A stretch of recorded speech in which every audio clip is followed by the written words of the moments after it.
നമസ്കാരം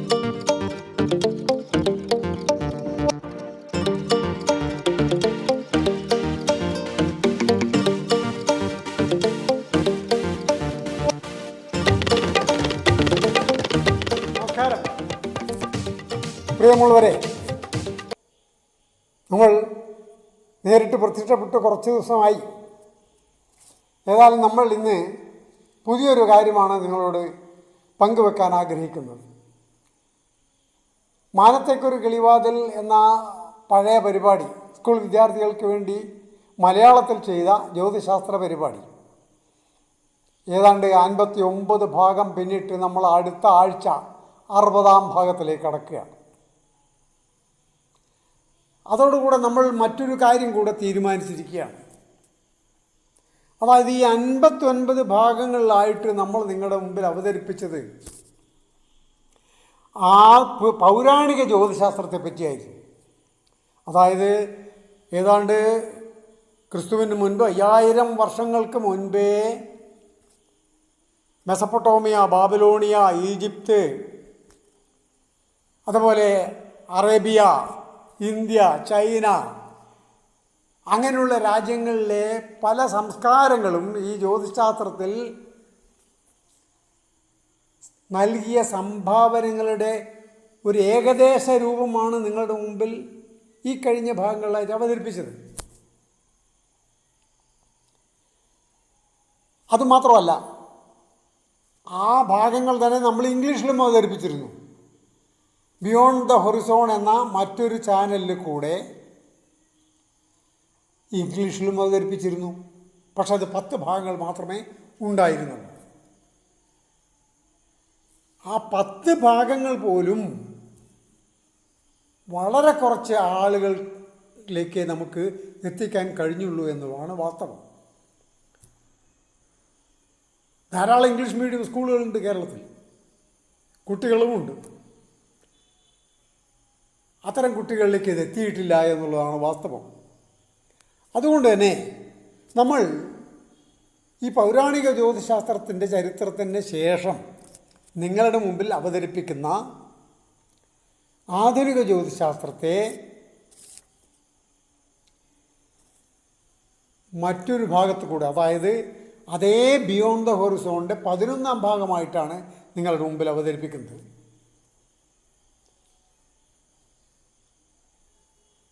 നമുക്കറിയാം, ആധുനിക ജ്യോതിശാസ്ത്രം ഉണ്ടായി വന്നത് തന്നെ ഏതാണ്ട് 15ാം നൂറ്റാണ്ടിലാണ് ക്രിസ്തുവിന് ശേഷം.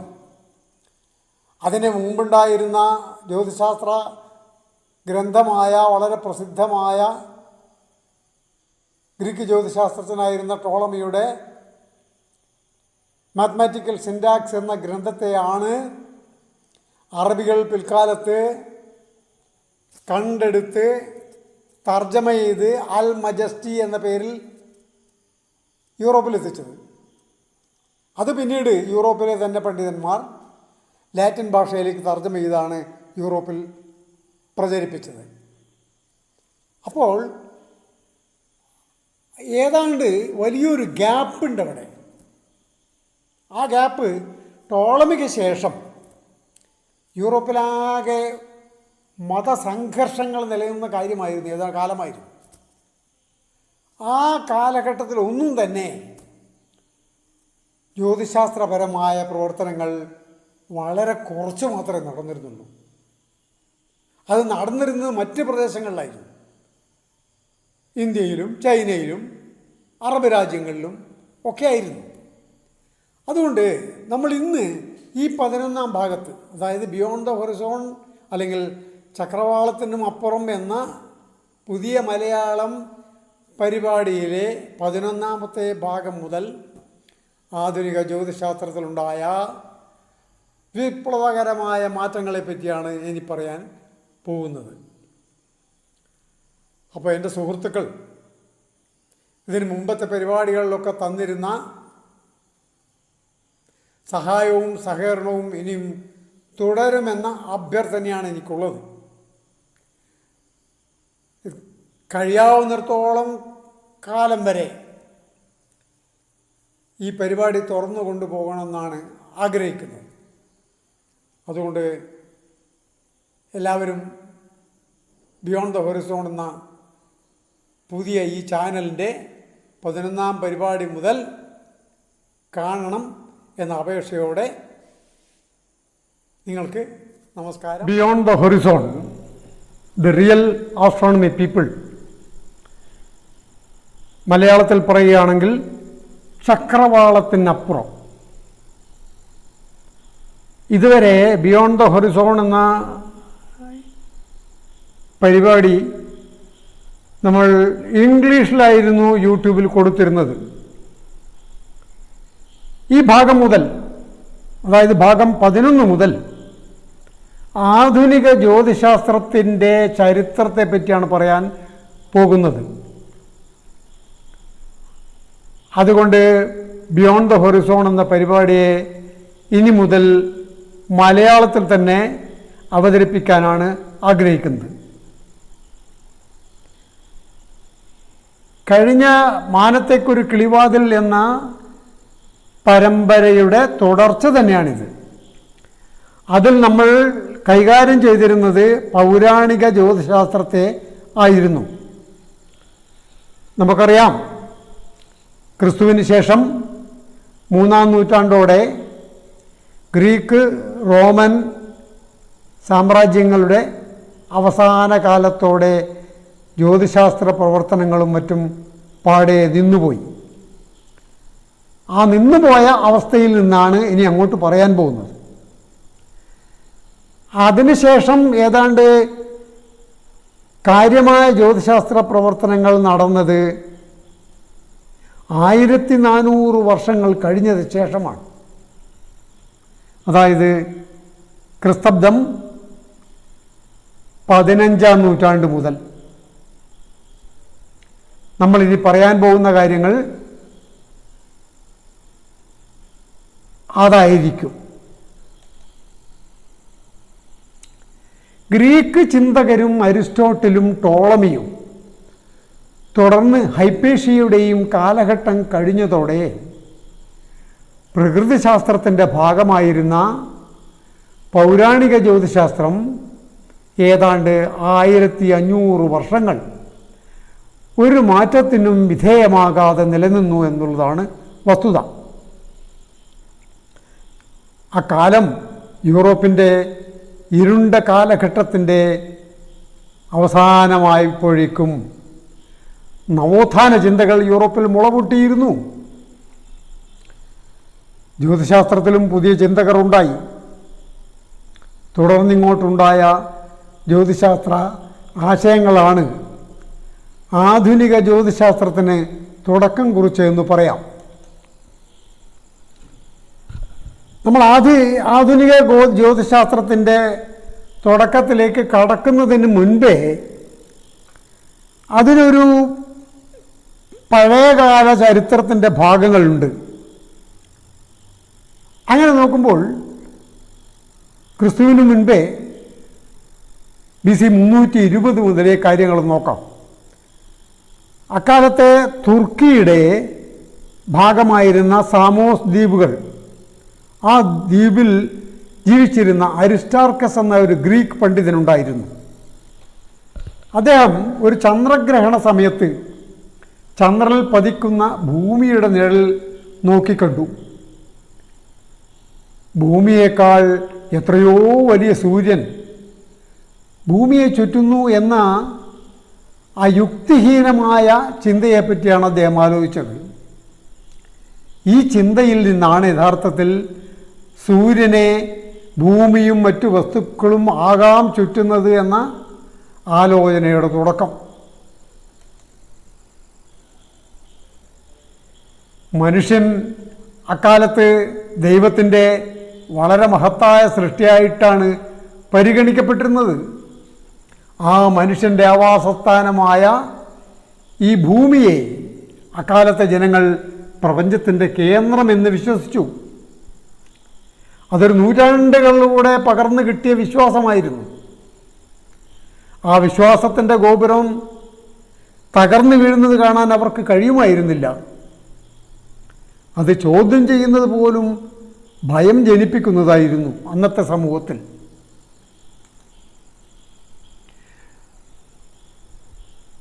അതുകൊണ്ട് തന്നെ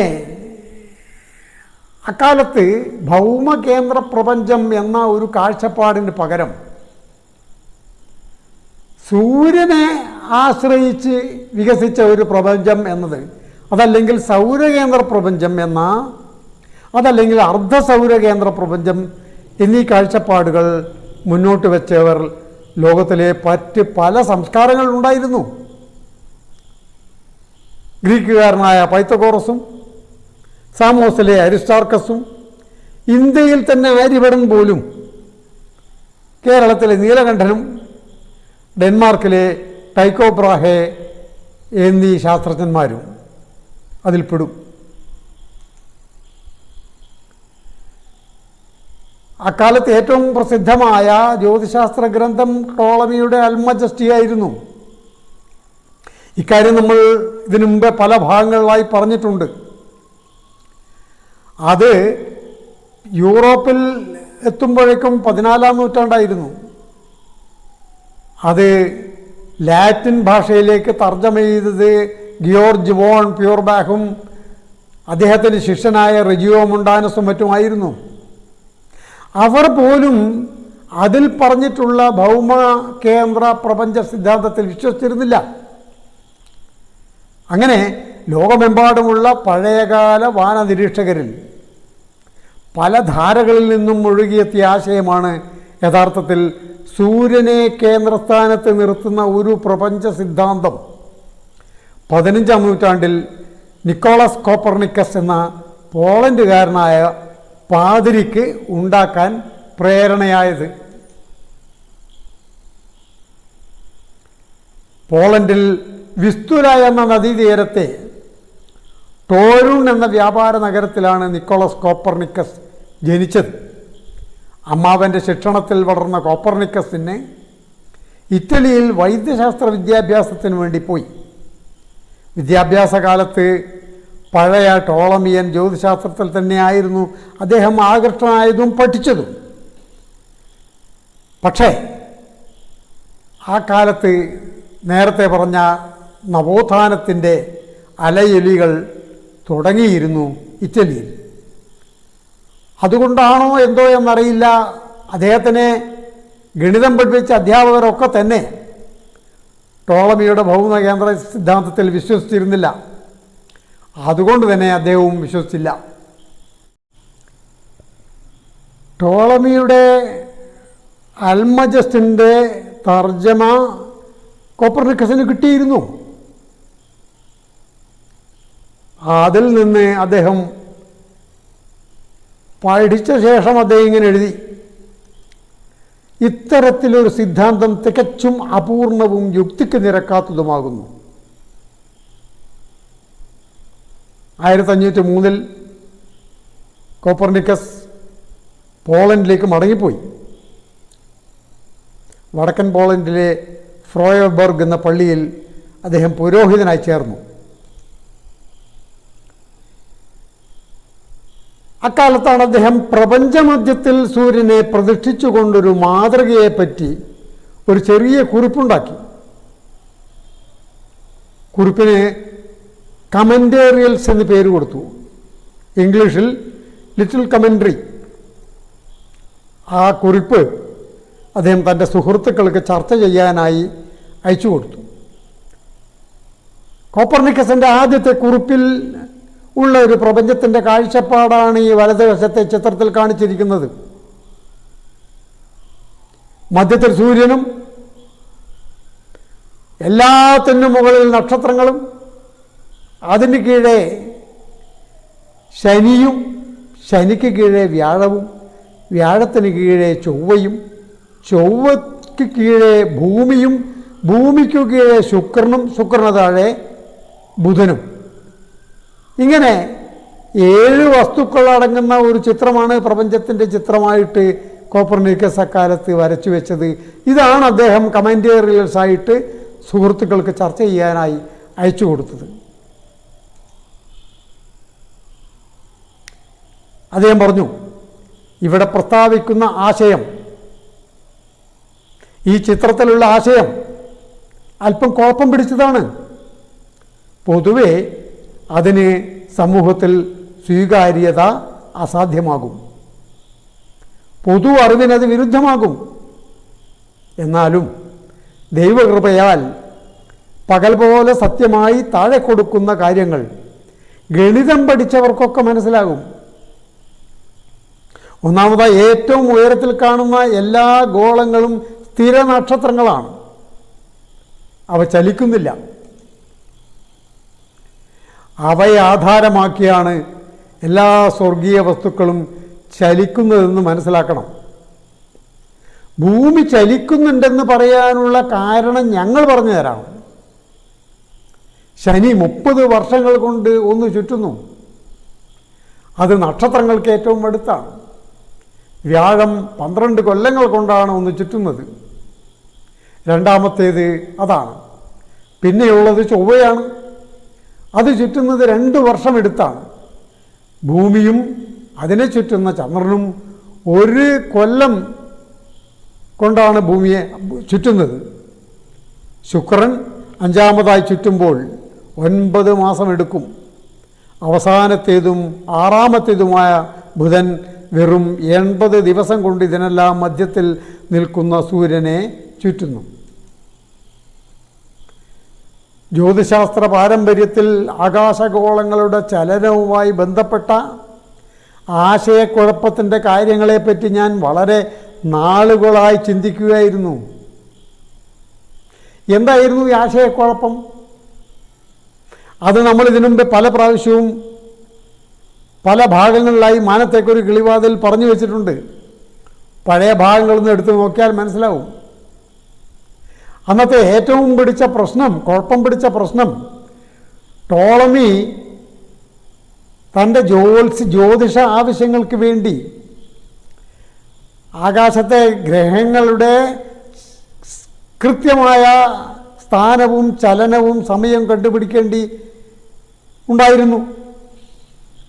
അതിന് അദ്ദേഹം ഉണ്ടാക്കിയെടുത്തതാണ് ഗ്രഹങ്ങളുടെ ചലനത്തിൻ്റെ കൃത്യമായ സമയവും മറ്റും ഗണിതത്തെ കൂടെ പരിഗണിച്ചതാണ് ടോളമിയുടെ അൽമാജസ്റ്റിൽ കൊടുത്തത്. അതിലൊരു പ്രധാനപ്പെട്ട സംഗതി ആകാശഗോളങ്ങളുടെ വക്രഗതിയും നേർഗതിയുമായിരുന്നു. ഉദാഹരണത്തിന് നമ്മൾ ശുക്രൻ എടുത്തു നോക്കാം. ശുക്രഗ്രഹം സൂര്യൻ ഉദിക്കുന്നതിന് മുൻപേയും കുറച്ചു കാലം കാണപ്പെടും. പിന്നെ സൂര്യൻ അസ്തമിച്ചതിന് ശേഷം കുറച്ചു കാലം കാണപ്പെടും. അപ്പോൾ ഇങ്ങനെ 2 വശത്തേക്ക്, അതായത് സൂര്യൻ്റെ കിഴക്ക് വശത്തേക്കും സൂര്യൻ്റെ പടിഞ്ഞാറ് വശത്തേക്കും ഗതിമാറി സഞ്ചരിച്ചുകൊണ്ടിരിക്കുന്ന ആ കാര്യത്തെ വിശദീകരിക്കാൻ ടോളമി ഏറെ പാടുപെട്ടിരുന്നു. അദ്ദേഹത്തിന് അതിനായിട്ട് അതിചക്രങ്ങളെയും കൂടാതെ ഡിഫറൻ്റ് എന്ന ചക്രത്തെയും അതുമല്ലാതെ ഇക്വൻ്റ് എന്ന ആശയത്തെയും ഒക്കെ കണ്ടുപിടിക്കേണ്ടി വരുന്നു. അതൊക്കെ കൃത്രിമമായിരുന്നു. അതാണ് കോപ്പർനിക്കസ് പറഞ്ഞു വെച്ചത്. അതൊരാശയക്കുഴപ്പത്തിൻ്റെ വക്കത്തെത്തിച്ചിരുന്നു അന്നത്തെ കാലം. നമുക്ക് വേണ്ടി ദൈവമെന്ന കലാകാരൻ ഏറ്റവും ചിട്ടയായി ഉണ്ടാക്കിയെടുത്ത ആകാശഗോളങ്ങളുടെ യന്ത്രങ്ങളുടെ ചലനത്തെപ്പറ്റി നമ്മുടെ ദാർശനികർ ചിന്തിക്കാതിരുന്നതിനെ ഓർത്ത് ഞാൻ വിഷമിക്കുകയായിരുന്നു. ആശയത്തിൽ ഒരു ചെറിയ അസംബന്ധം ഉണ്ടായിരുന്നുവെങ്കിലും ഞാൻ ഭൂമി ചലിക്കുന്നതായി പരിഗണിച്ചു. ഏതായാലും എനിക്ക് മുമ്പുണ്ടായിരുന്നവർ ഗോളങ്ങളുടെ ചലനങ്ങൾ വിശദീകരിക്കുവാൻ നിരവധി ചക്രങ്ങളെ കൂട്ടിച്ചേർക്കുന്ന സ്വാതന്ത്ര്യം എടുത്തുവല്ലോ. അത് അദ്ദേഹം പറഞ്ഞത് ടോളമിയെ പറ്റിയായിരുന്നു. അദ്ദേഹം തുടരുന്നു, ടോളമിയുടെയും മറ്റും ജ്യോതിശാസ്ത്രജ്ഞന്മാരുടെയും ഗ്രഹചലന നിയമങ്ങൾ ചില പ്രയാസങ്ങൾ സൃഷ്ടിക്കുന്നുണ്ട്. ഭൂകേന്ദ്രത്തിനടുത്ത് ഇക്വൻ്റ് എന്ന സാങ്കല്പിക ബിന്ദു കൂടെ കണക്കിലെടുത്തില്ലെങ്കിൽ ഗ്രഹം ഏകതാനമായ വേഗതയിൽ ഡിഫറൻ്റ് എന്ന വൃത്തത്തിലൂടെ അതിവൃത്തത്തെ കേന്ദ്രീകരിച്ച് ചലിക്കുകയില്ല. അതുകൊണ്ടാണ് ഇത്തരം ഒരു സമ്പ്രദായം ശരിയാണെന്ന് തോന്നാത്തത്. മാത്രമല്ല അത് മാനസികമായ സംതൃപ്തി തരുന്നതുമില്ല. അതുകൊണ്ട് ഞാൻ കുറെ കൂടെ യുക്തിസഹമായ ഒരു രീതി ആലോചിച്ചു. ഭൂമി മറ്റെല്ലാ ഗ്രഹങ്ങളെയും പോലെ സൂര്യന് ചുറ്റും കറങ്ങുന്നു. നേർഗമനവും നേരത്തെ പറഞ്ഞ വക്രഗമനവും ഗ്രഹചലനം കൊണ്ടല്ല ചെയ്യുന്നത്, മറിച്ച് ഭൂമിയുടെ ചലനം കൊണ്ട് നമുക്ക് തോന്നുന്നതാണ്. അത്ഭുതകരമായ, വളരെ വിപ്ലവകരമായ ഒരാശയമായിരുന്നു അക്കാലത്ത് കോപ്പർനിക്കസ് തൻ്റെ കമൻറ്റേറിയൽസ് കൂടെ മുന്നോട്ട് വെച്ചത്. ചൊവ്വയുടെ വക്രത നോക്കാം. ഇത് സൂര്യനാണ്, ഇത് നമ്മൾ ഭൂമിയാണ്, ഇത് ചൊവ്വയാണ്. ഭൂമിക്കും വ്യാഴത്തിനും ഇടക്കാണല്ലോ ചൊവ്വ. എന്താണ് പ്രശ്നം? ഭൂമിയുടെ വേഗതയേക്കാൾ കൂടുതൽ വേഗതയിൽ ചുറ്റുന്നതാണ് ചൊവ്വ. അപ്പോൾ ഏതെങ്കിലും ഒരു ഘട്ടത്തിൽ ഭൂമിയെ മറികടക്കും ചൊവ്വ. അതാണ് ഇവിടെ നോക്കണം. മൂന്നാമത്തെ പോയിന്റിൽ വരുമ്പോഴേക്കും ഭൂമിയും ചൊവ്വയും നേർക്ക് വരുമ്പോഴേക്കും ചൊവ്വയുടെ ഗതി മാറിക്കഴിയും. ഇവിടെ നോക്കിയാൽ മതി. ഇങ്ങോട്ട് വന്ന ചൊവ്വ ക്രമേണ അങ്ങോട്ട് പോകാൻ തുടങ്ങും. വീണ്ടും അത് തിരിച്ച് പഴയ പോലെ തന്നെ ചലിക്കാൻ തുടങ്ങും. ഈ ചിത്രത്തിൽ കൂടെ ചൊവ്വയുടെ വക്രഗതി വളരെ എളുപ്പത്തിൽ മനസ്സിലാക്കാവുന്നതേ ഉള്ളൂ. ഒന്ന് നോക്കിയാൽ യഥാർത്ഥ ചിത്രമാണ് ഇവിടെ കാണിച്ചിരിക്കുന്നത്. 2003 ആഗസ്റ്റ്, സെപ്റ്റംബർ, ഒക്ടോബർ, നവംബർ മാസങ്ങളിലെ ചൊവ്വയുടെ ആകാശത്തെ ചലനത്തെയാണ് ഈ കാണിച്ചിരിക്കുന്നത്. ഒരു ഘട്ടത്തിൽ ചൊവ്വ കിഴക്കോട്ട് പോകും, മറ്റൊരു ഘട്ടത്തിൽ ചൊവ്വ പടിഞ്ഞാറോട്ട് പോകും. ഇത് 2003 ചൊവ്വയുടെ വക്രതയാണ് കാണിക്കുന്നത്. കോപ്പർനിക്കസ് യഥാർത്ഥത്തിൽ ടോളമി പാരമ്പര്യത്തിൻ്റെ അവസാനത്തെ കണ്ണിയാണെന്ന് വേണം പറയാൻ. കാരണം അദ്ദേഹം ഈ പറയുന്ന അതിചക്രങ്ങളെയോ അല്ലെങ്കിൽ ഇക്വൻ്റുകളെയോ ഒന്നും പുറത്താക്കാൻ ആഗ്രഹിച്ചിട്ടില്ല. ടോളമി ചെയ്തതുപോലെ ഗ്രഹചലനത്തെ വിശദീകരിക്കാൻ നിരവധി അതിവൃത്തങ്ങളെയും കോപ്പർനിക്കസ് കൂട്ടിച്ചേർത്ത് നോക്കിയിരുന്നു. അറബ് ശാസ്ത്രജ്ഞൻ നാസിറുദ്ദീൻ അൽ തൂസിയുടെ തൂസി കപ്പിൾ എന്ന ഒരു ഉപകരണം പോലും അദ്ദേഹം ഉപയോഗിച്ച് നോക്കിയിരുന്നു. ഇതൊക്കെ നോക്കിയതിന് ശേഷമാണ് അദ്ദേഹം ലളിതമായി സൂര്യനെ ചലിക്കാതെ അക്കാലത്തെ പ്രപഞ്ചമധ്യത്തിൽ പ്രതിഷ്ഠിച്ചു. 40 വർഷത്തെ അധ്വാനത്തിന് ശേഷമാണ് പുതിയ സിദ്ധാന്തം പൂർത്തിയാക്കിയത്.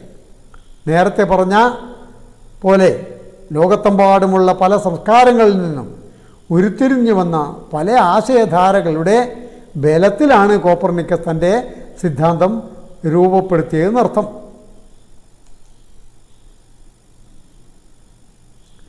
എന്താണ് കോപ്പർനിക്കസ് സിദ്ധാന്തങ്ങൾ ആകാശഗോളങ്ങൾക്ക് കൃത്യമായ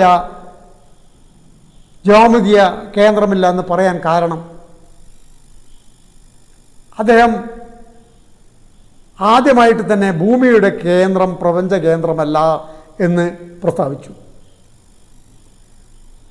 ഭൂകേന്ദ്രം ഭൂഗുരുത്വവും ചന്ദ്രഗോളം മാത്രം ആധാരമാക്കുന്ന ഒരു കേന്ദ്രം കൂടിയാണെന്ന് പറഞ്ഞു. എല്ലാ ആകാശഗോളങ്ങളും സൂര്യന് ചുറ്റുമാണ് കറങ്ങുന്നതെന്നാണ് പറഞ്ഞത്. ഭൂമിയിൽ നിന്നും സൂര്യനിലേക്കുള്ള ദൂരം നക്ഷത്രങ്ങളെ അപേക്ഷിച്ച് വളരെ വളരെ കുറവാണ്. അതുകൊണ്ട് നക്ഷത്രങ്ങളുടെ സമാന്തരം കാണാൻ കഴിയില്ല. നമുക്ക് അനുഭവപ്പെടുന്ന ആകാശവസ്തുക്കളുടെ ചലനം അവ വക്രഗതിയും നേർഗതിയും ചലിക്കുന്നത് കൊണ്ടല്ല, മറിച്ച് ഭൂമി ചലിക്കുന്നത് കൊണ്ടാണ്. ഭൂമിയും അതിലെ വായുവും എല്ലാം ചേർന്ന് അതിൻ്റെ അക്ഷത്തിന് ചുറ്റും ഒരു ദിവസം കൊണ്ടൊരു ഭ്രമണം ചെയ്യുന്നു. ആകാശത്തിന് മാറ്റമൊന്നും ഉണ്ടാകുന്നില്ല. സൂര്യൻ തലക്ക് മുകളിൽ കറങ്ങുന്നു എന്ന് നമുക്ക് തോന്നുന്നത് ഭൂമി അതിന് ചുറ്റും കറങ്ങുന്നത് കൊണ്ടാണ്. ഗോളങ്ങളുടെ വക്രഗതി നമുക്ക് തോന്നുന്നത് അവ ചലിക്കുന്നത് കൊണ്ടല്ല, ഭൂമിയുടെ ചലനം കൊണ്ട് ആകാശത്തിലെ പല ചലനത്തെയും നമുക്ക് വിശദീകരിക്കാവുന്നതാണ്. കോപ്പർനിക്കസിൻ്റെ ഈ സിദ്ധാന്തം എതിരഭിപ്രായം വിളിച്ചു വരുത്തി. അതിൽ ഒന്ന്, ഭൂമി സൂര്യനെ ചുറ്റുന്നുവെങ്കിൽ ഭൂമിയിലെ മനുഷ്യർക്കും ജീവജാലങ്ങൾക്കും അത് എന്തുകൊണ്ട് അനുഭവപ്പെടുന്നില്ല എന്നതായിരുന്നു. കെട്ടിടങ്ങളും മറ്റ് വസ്തുവകകളും ഭൂമിയുടെ ചുറ്റലിൻ്റെ വേഗത കൊണ്ട് ദൂരേക്ക് തെറിച്ചു പോകേണ്ടതല്ലേ? ന്യായമായ ചോദ്യം. മറ്റൊന്ന്, ഭാരമുള്ള ഒരു വസ്തു താഴേക്കിട്ടാൽ നേരെ താഴേക്ക് വീഴാൻ പാടുണ്ടോ? ആ ഇരുണ്ട കാലഘട്ടത്തിൽ ക്രിസ്തുമതത്തിലെ ഒരു വൈദികൻ എന്ന നിലയിൽ മതത്തിന് അസ്വീകാര്യമാവുമെന്ന് തീർച്ചയുള്ള ഒരു സിദ്ധാന്തത്തെ പരസ്യമായി ഇക്കാരണത്താൽ മുന്നോട്ട് വയ്ക്കാൻ കോപ്പർനിക്കസ് തുനിയാഞ്ഞതിൽ ഒരത്ഭുതവുമില്ല. കോപ്പർനിക്കസിൻ്റെ സൗരകേന്ദ്ര പ്രപഞ്ച സിദ്ധാന്തം തികച്ചും ശാസ്ത്രീയമായ ഒന്നായിരുന്നു എന്ന് പറയാനാവുമായിരുന്നില്ല. കാരണം ഭൂമി സൂര്യന് ചുറ്റും കറങ്ങുന്നു എന്നത് തെളിവ് സഹിതം പറയാനൊന്നും കോപ്പർനിക്കസിന് കഴിഞ്ഞിരുന്നില്ല. ടോളമിയുടെ സിദ്ധാന്തത്തിൽ അല്പം മാറ്റം വരുത്തി ഗ്രഹചലനത്തെ വിശദീകരിക്കുകയാണ് അദ്ദേഹം ചെയ്തത്. അതിന് കാരണം ടോളമിയും മറ്റും അതുവരെ അവകാശപ്പെട്ട പ്രപഞ്ചത്തിൻ്റെ സന്തുലനാവസ്ഥയും സൗന്ദര്യവും അവരുടെ സിദ്ധാന്തത്തിൽ ഇല്ല എന്നും അതൊരു വിലക്ഷണമായ സിദ്ധാന്തമാണെന്ന് ചൂണ്ടിക്കാണിക്കുക മാത്രമാണ് കോപ്പർനിക്കസ് ചെയ്തത്. ശേഷിച്ച ജീവിതകാലം തൻ്റെ സിദ്ധാന്തത്തിന് അനുയോജ്യമായ ഒരു ഗണിത പദ്ധതി ഉണ്ടാക്കാനാണ് അദ്ദേഹം ചെലവഴിച്ചത്. സിദ്ധാന്തം അടങ്ങുന്ന പുസ്തകം ഡി റവല്യൂഷണബിസ് സെലസ്റ്റിയം ഓർബിയം, ഇംഗ്ലീഷിൽ on the revolutions of celestial spheres, 1543 അദ്ദേഹത്തിൻ്റെ സുഹൃത്തും അഭ്യുദയകാംക്ഷിയുമായ ഒരു പുരോഹിതൻ ആൻഡ്രിയാസ് ഒസിയാൻഡറെ പ്രൂഫ് നോക്കാൻ ചട്ടം കെട്ടി.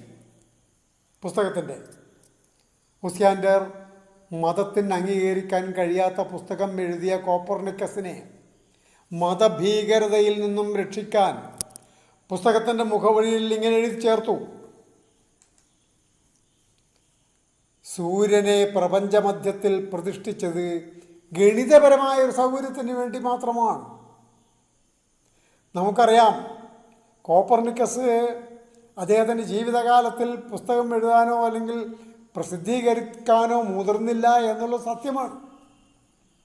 അതിന് മറ്റൊരു കാരണം കൂടി ഉണ്ടായിരുന്നു. പ്രപഞ്ചത്തെപ്പറ്റി കൂടുതൽ ആഴത്തിൽ പഠിച്ചിരുന്ന മറ്റൊരു പാതിരിയായിരുന്നു ഗിയർഡാനോ ബ്രൂണോ. അദ്ദേഹത്തിന് സംഭവിച്ച ദുരന്തം അക്കാലത്ത് യൂറോപ്പിൽ വലിയ കോളിളക്കം ഉണ്ടാക്കിയിരുന്നു. മതഭീകരത അഴിഞ്ഞാടിയ ആ കാലത്ത് ബ്രൂണോ എന്ന മനുഷ്യനെ കോപ്പർനിക്കസിനേക്കാൾ കൂടുതൽ ആഴത്തിൽ പഠിച്ച ആളാണ് ബ്രൂണോ. പ്രപഞ്ചത്തെപ്പറ്റി, നക്ഷത്രങ്ങളെപ്പറ്റി അദ്ദേഹം പറഞ്ഞത്, കോടിക്കണക്കിന് നക്ഷത്രങ്ങൾ ചേർന്നതാണ് നമ്മുടെ ഈ പ്രപഞ്ചം. സൂര്യൻ അതിലൊരു നക്ഷത്രം മാത്രമാണ് എന്ന സത്യം വിളിച്ചു പറഞ്ഞ അദ്ദേഹം, ജനങ്ങളോട് വിളിച്ചു പറഞ്ഞ അദ്ദേഹം ആണ് ഭീകരമായ ഒരു മരണത്തിന് ഇരയായത്. അദ്ദേഹത്തെ ചുട്ടുകൊല്ലുകയായിരുന്നു. അപ്പോൾ കോപ്പർനിക്കസ് ഗ്രഹങ്ങളുടെ ചലനത്തിൻ്റെ പ്രവചനത്തിന് അതാവശ്യമാണ് എന്ന രീതിയിലാണ് നമ്മുടെ ഒസിയാൻഡർ അതിൽ എഴുതി വെച്ചത്. അതല്ലാതെ അതൊരു ശാസ്ത്രീയ സത്യമായിട്ടൊന്നും കണക്കാക്കേണ്ടതില്ല. അക്ഷരാർത്ഥത്തിൽ അതങ്ങനെ എടുക്കേണ്ടതില്ല. അക്കാലത്തെ ജ്യോതിശാസ്ത്രത്തിന് ഉദ്ദേശം തന്നെ ജ്യോതിഷത്തിൻ്റെ ഫലപ്രവചനമായിരുന്നു. എന്തു തന്നെ ആയാലും ഒസിയാൻഡറുടെ മുഖവുര ഗുണം ചെയ്തു എന്നതാണ് വസ്തുത. കോപ്പർനിക്കസിൻ്റെ മരണക്കിടക്കയിൽ വെച്ചാണ് 1543 അദ്ദേഹം പുസ്തകം കാണാനിടയായത്. അതുകൊണ്ടെന്തായി 70 വർഷത്തേക്ക് ആ പുസ്തകം നിരോധിക്കപ്പെട്ടില്ല. മാത്രമല്ല അത് ചർച്ച ചെയ്യപ്പെടുകയും ഉണ്ടായി. കോപ്പർനിക്കസിൻ്റെ സൗരകേന്ദ്ര സമ്പ്രദായത്തെപ്പറ്റിയാണ് ഇനി പറയാൻ പോകുന്നത്. ഈ മാതൃകയിൽ പ്രധാനപ്പെട്ട കാര്യം സൂര്യനെ ചുറ്റുന്ന 6 ഗ്രഹങ്ങളിൽ ഒന്ന് മാത്രമാണ് ഭൂമി എന്നതാണ്. ഈ ആശയമാണ് സൗരയൂഥം എന്ന സമഗ്ര കാഴ്ചപ്പാടിലേക്ക് അദ്ദേഹത്തെ നയിച്ചത്. വലതുവശത്തെ ചിത്രം അദ്ദേഹത്തിൻ്റെ കാലത്തെ ഒരു ചിത്രമാണ്. അദ്ദേഹത്തിൻ്റെ ഭാവന ഈ ചിത്രത്തിൽ പ്രകടമാണ്. മധ്യത്തിൽ സൂര്യൻ, ചുറ്റും കറങ്ങുന്ന ഭൂമി, സൂര്യൻ്റെ ഏറ്റവും അടുത്തുള്ള ഗ്രഹം ബുധൻ, പിന്നെയുള്ളത് ശുക്രൻ, പിന്നെയുള്ളത് ഭൂമി, അത് കഴിഞ്ഞാൽ ചൊവ്വ കഴിഞ്ഞാൽ വ്യാഴം, പിന്നെ ശനി, ശനിക്കും മേലെ നക്ഷത്രലോകം. ഗ്രഹങ്ങളെ സൂര്യൻ ഏറ്റവും അടുത്ത് ചുറ്റുന്ന ബുധൻ, ശുക്രൻ, ഭൂമി, ചൊവ്വ, വ്യാഴം, അവസാനം ശനി എന്ന ചിത്രമാണ് കോപ്പർനിക്കസിൻ്റെ സൗരയൂഥം എന്ന ഭാവനയിൽ ഉണ്ടായിരുന്നത്.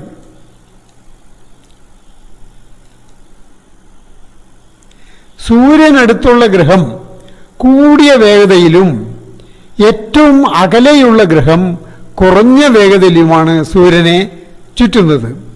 ഈ ഒരു സിദ്ധാന്തത്തിന് ഗ്രഹങ്ങളുടെ വക്രഗതിയെ അതിവൃത്തങ്ങളുടെ സഹായമില്ലാതെ വിശദീകരിക്കാൻ കഴിയും. സൗരയൂഥം എന്ന വ്യവസ്ഥയ്ക്കുള്ളിൽ ഗ്രഹങ്ങൾ കറങ്ങുന്ന വേഗത കണ്ടുപിടിക്കാനും കഴിയും.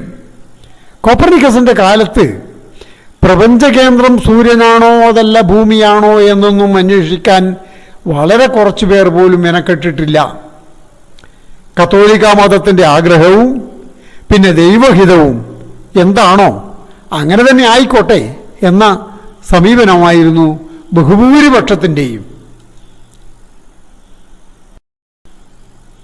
തെറ്റായ സാമാന്യ ധാരണകളെ പരീക്ഷിച്ച് യുക്തിസഹമായ തീരുമാനത്തിലെത്താനുള്ള മനസ്സൊന്നും അക്കാലത്തെ യൂറോപ്യൻ സമൂഹത്തിന് ഉണ്ടായിരുന്നില്ല എന്നോർക്കണം. ഉദാഹരണത്തിന്, കൂടുതൽ ഭാരമുള്ള വസ്തുവും ഭാരം കുറഞ്ഞ വസ്തുവും ഒരേ ഉയരത്തിൽ നിന്നും ഒരേ സമയം താഴോട്ടിട്ടാൽ ഭാരം കൂടിയ വസ്തു ആദ്യം എത്തും എന്ന അരിസ്റ്റോട്ടലിൻ്റെ പ്രസ്താവനയാണ് ശരി എന്നായിരുന്നു പൊതുധാരണ അന്ന്. ഇക്കാരണങ്ങളാൽ കോപ്പർനിക്കസിന്റെ സിദ്ധാന്തം ഏതാണ്ട് 1/2 നൂറ്റാണ്ട് കാലം നിരീക്ഷണ പരീക്ഷണങ്ങൾക്കൊന്നും വിധേയമാകാതെ നിന്നു. കോപ്പർനിക്കൻ മാതൃകയെ ഇപ്പോൾ നാം എങ്ങനെ കാണുന്നു നോക്കാം. ശാസ്ത്രരംഗത്ത് ഒരു പുതിയ അനുമാനം മുന്നോട്ട് വെച്ചാൽ അതുമായി ബന്ധപ്പെട്ട നിലവിലുള്ള സിദ്ധാന്തമായി അതെങ്ങനെ പൊരുത്തപ്പെടുന്നു എന്നാണ് ആദ്യമായി പരിശോധിക്കുന്നത്. കോപ്പർനിക്കസിന്റെ സൗരയൂഥ മാതൃക ഈ പരിശോധനയിൽ വിജയിച്ചു. ചുരുങ്ങിയത് ഭൂകേന്ദ്ര സിദ്ധാന്തത്തിൽ എന്നതുപോലെ ഗ്രഹങ്ങളുടെ ആകാശത്തെ തത്സമയസ്ഥാനം കണ്ടുപിടിക്കുന്നതിൽ അത് വിജയിച്ചു എന്നുള്ളതാണ്. പിന്നീട് നിലവിലുള്ള സിദ്ധാന്തത്തിൽ നിന്നും വ്യത്യസ്തമായി ഏത് പ്രവചനമാണ് സിദ്ധാന്തം മുന്നോട്ട് വെക്കുന്നത് എന്നാണ്. കോപ്പർനിക്കസിന്റെ സിദ്ധാന്തപ്രകാരം ഒരു പ്രവചനം ഇതാണ്: ശുക്രഗ്രഹം സൂര്യനെ ചുറ്റുന്നുണ്ടല്ലോ, അങ്ങനെയെങ്കിൽ ശുക്രനും ചന്ദ്രനെ പോലെ വൃദ്ധിക്ഷയമുണ്ടാകണം. നമുക്കറിയാം, സൂര്യനെ ഭൂമിയും ചന്ദ്രനും ചുറ്റുന്നുണ്ട്. അതുകൊണ്ട് തന്നെയാണ് ചന്ദ്രന് വൃദ്ധിക്ഷയം കാണപ്പെടുന്നത്. എന്നാൽ ഭൗമകേന്ദ്ര സിദ്ധാന്തപ്രകാരം ശുക്രൻ ഭൂമിയെയാണ് ചുറ്റുന്നത്. അതുകൊണ്ട് ശുക്രന് വൃദ്ധിക്ഷയം കാണാൻ പാടുണ്ടോ? ഇല്ല. ശുക്രന്റെ വൃദ്ധിക്ഷയങ്ങളെ ഭൂമിയിൽ നിന്നും പൂർണ്ണമായി കാണാനും കഴിയില്ല. അതിന് കാരണം ശുക്രനും ഭൂമിക്കുമിടയിൽ സൂര്യൻ കടന്നു വരുന്നു എന്നതാണ്. ഇത് പരീക്ഷണങ്ങൾ കൂടിയോ നിരീക്ഷണങ്ങൾ കൂടിയോ തെളിയിക്കാൻ ആ കാലത്ത് കഴിഞ്ഞിരുന്നില്ല. അത് നടന്നത് 17-ാം നൂറ്റാണ്ടിൻ്റെ ആദ്യകാലത്ത്, അതായത് 1609 ഗലീലിയോ അക്കാലത്ത് നിർമ്മിക്കപ്പെട്ട ടെലിസ്കോപ്പ് ഉപയോഗിച്ച് ആകാശത്തെ നിരീക്ഷിച്ചതിലൂടെയായിരുന്നു. അദ്ദേഹമാണ് യഥാർത്ഥത്തിൽ ആദ്യമായിട്ട് ശുക്രന്റെ വൃദ്ധിക്ഷയം കണ്ടത്. കോപ്പർനിക്കൻ സിദ്ധാന്തം വിപ്ലവകരമായത് പ്രപഞ്ച കേന്ദ്രത്തിൽ ഉണ്ടായിരുന്ന ഭൂമിയെ അവിടെ നിന്ന് ഇളക്കി മാറ്റി അതിനെ ചലിക്കാൻ അനുവദിക്കുകയും സൂര്യന് ആ സ്ഥാനം അനുവദിച്ചു കൊടുത്തതും ആയിരുന്നു. പിന്നീട് സൂര്യനെ പ്രപഞ്ച കേന്ദ്രത്തിൽ നിന്നും പടികടത്തിയത് മറ്റൊരു കാര്യം. അത് നമുക്ക് പിന്നീട് അടുത്ത വരുന്ന ഭാഗങ്ങളിൽ ചർച്ച ചെയ്യാം.